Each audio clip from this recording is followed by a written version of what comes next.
Então olá, bem-vindo a todos a mais um vídeo, onde nesse vídeo a gente vai estar falando um pouco sobre a produção de mudas frutíferas no geral, né?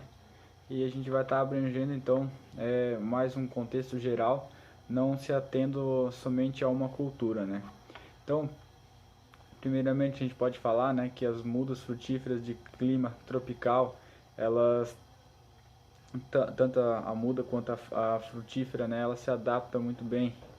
Ela requer, na verdade, né, temperatura média anual de superior a 22 graus Celsius, ou seja, são frutas que produzem sob altas temperaturas, né, médias, em climas bem quentes. As frutíferas subtropicais se adaptam a temperaturas entre 15 e 22 graus Celsius, enquanto frutíferas temperadas exigem temperaturas entre 5 e 15 graus Celsius para estar produzindo bem, né? Embora as peculiaridades, como por exemplo nas temperaturas baixas das subtropicais e temperadas ali, né, precisa de uma quebra de dormência, etc, que vai influenciar para ter a boa produção. No Brasil a gente tem, por exemplo, os estados do Amazonas, do Pará e Rondônia, que são produtores de mudas tropicais, né, como cupuaçu, banana, mamão, maracujá, coco, além de outras, né, como as subtropicais também, que produzem muito bem, como os citros, né. Isso devido a sua amplo espaço territorial do Brasil, né, onde a gente vai ter várias frutíferas, desde as temperadas bem ao sul, no Rio Grande, até as tropicais mais lá na região Amazonas e Pará, né. Então, né, falando um pouco mais sobre a produção das mudas, de, de, das frutíferas no geral, elas devem sempre seguir o máximo do padrão de qualidade, né? Quando a gente fala, por exemplo, no viveiro, o viveiro é um dos principais fatores a estar observando para ter uma muda de qualidade, né? Porque assim, a gente observa geralmente os viveiros de produção de mudas florestais, onde tem aquelas armações, talvez com sombrite e algumas outras também tem a opção de colocar plástico, mas a gente observa geralmente que são construções de madeira, né, na questão das mudas florestais. Já a produção de mudas frutíferas, dado a sua finalidade comercial, né, de estar produzindo frutas, de estar sempre tentando evitar a contaminação por patógenos, é muito interessante que se invista em estruturas de qualidade. Sendo assim, então a gente utiliza, recomenda sempre, né, a utilização de armações de metal, é, galvanizado, enfim, um metal de qualidade, e plastificá-los, né, impedindo a entrada de, de, de ar do ambiente externo, né, que não seja através de uma cortina de filtro, né, no caso pode ser uma cortina daquelas cortina de água, que eles fazem um filtro que acaba circulando água por ali e geralmente todos os patógenos que passam por esse filtro de cortina de água ficam retidos, né, nesse filtro. Então, daí faz a circulação e a troca de ar com o ambiente externo, de forma que sempre o ar que esteja entrando esteja passando por uma filtragem. Isso vai fazer com que diminua a contaminação por patógenos, né? Porque as mudas de viveiros que vão ser utilizadas para a produção de frutíferas, no caso, elas devem ter esse padrão, né, de qualidade, evitando o máximo a contaminação, né, posterior de um pomar, onde o produtor vai ter a sua rentabilidade adquirida através dessas mudas, né. Então, quanto à propagação, a propagação ela se dá basicamente, né,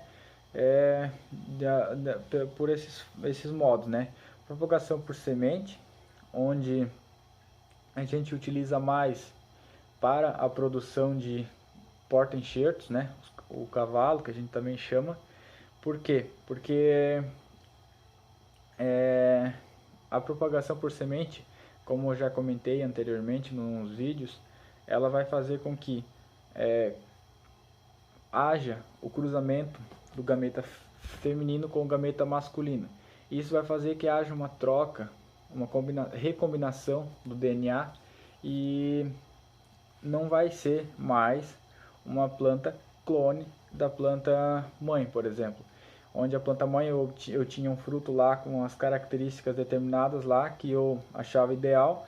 E quando eu vou estar fazendo o cruzamento, vai fazer que essas características elas podem ser oprimidas por outros genes, ou pode ser que tenha outros genes que vão se expressar, pode acontecer de ter frutos melhores, mas enfim, a propagação por semente é mais utilizada para a gente fazer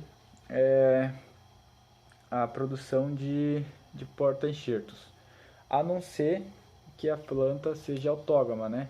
Onde ela vai fazer, onde 95%, né, dos cruzamentos sejam através por ela mesma e geralmente vai produzir a minha população F1 mais padrão. Mas enfim, como eu já falei, é mais recomendado para a produção de porta-enxerto. Posteriormente, né, a gente pode falar um pouco sobre a propagação in vitro, aonde a gente vai estar obtendo clones a partir de plantas com características que se expressam ideais, né? Então eu posso estar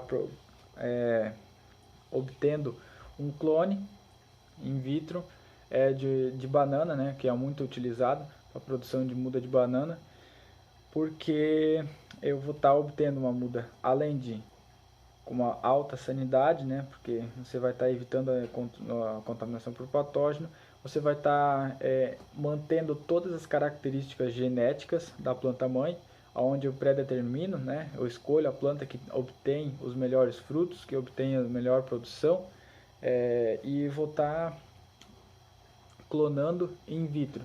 Isso pode ser utilizado para muitas frutíferas, e cada vez mais se vem estudando esse método dado as suas características, né, de que você pode estar escolhendo a melhor planta e estar clonando ela, né. Outra método que a gente pode estar citando é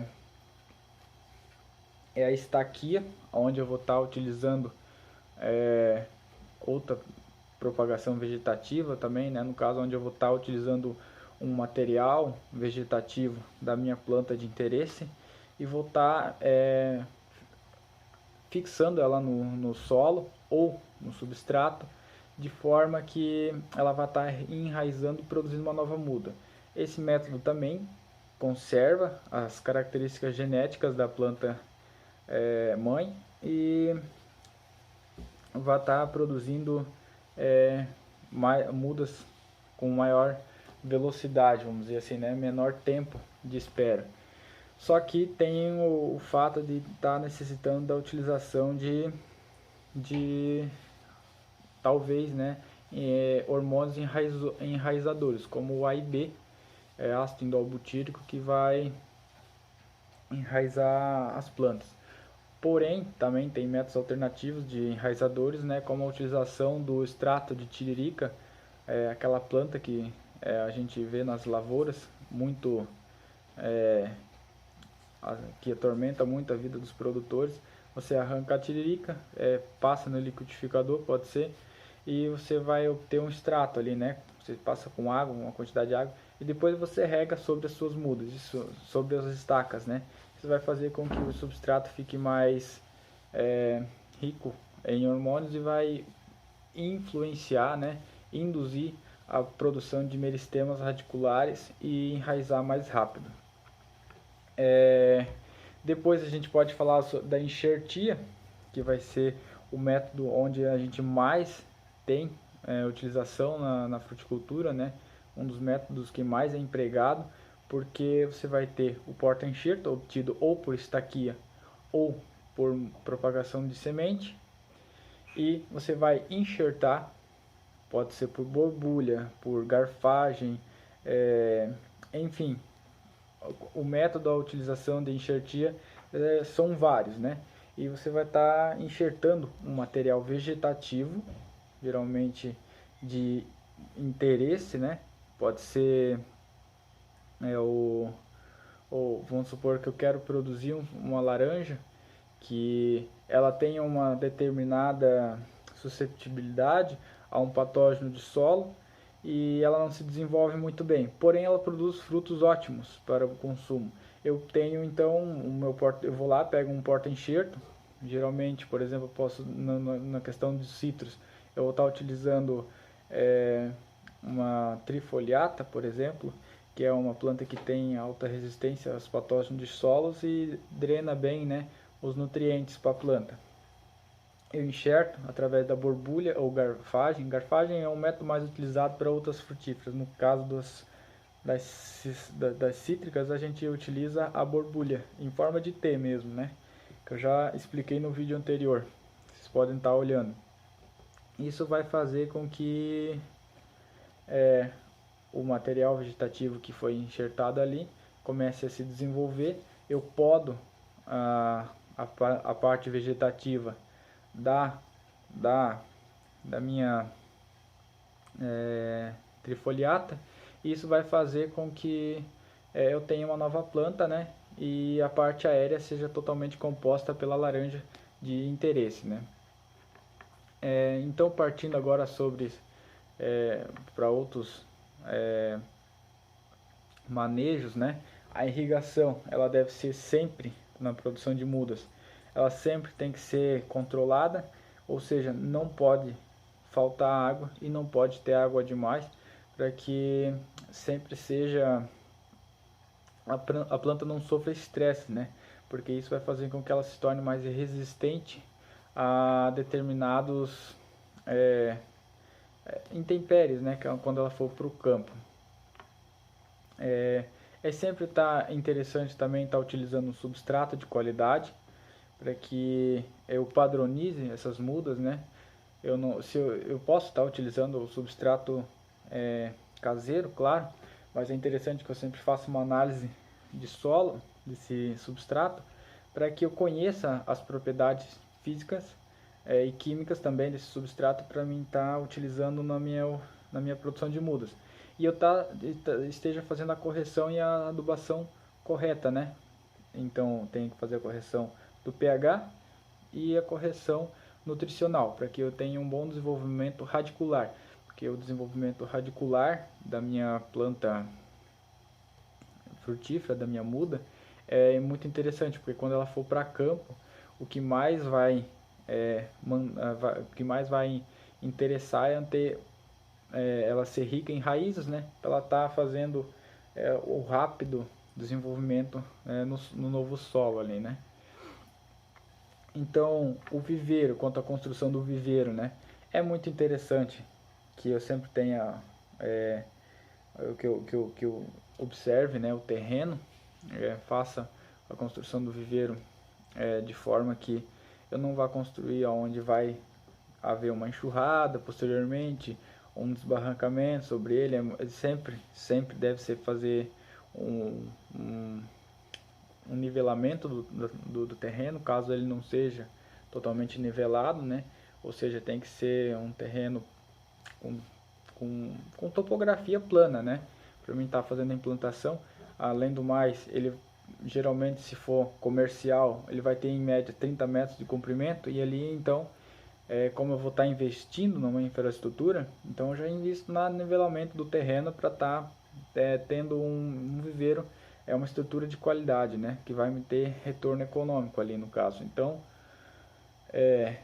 eu devo, como eu já falei, investir em estruturas metálicas, plastificadas, evitando a entrada de patógenos, evitando a entrada de animais que possam estar contaminando esse território ali do viveiro, né?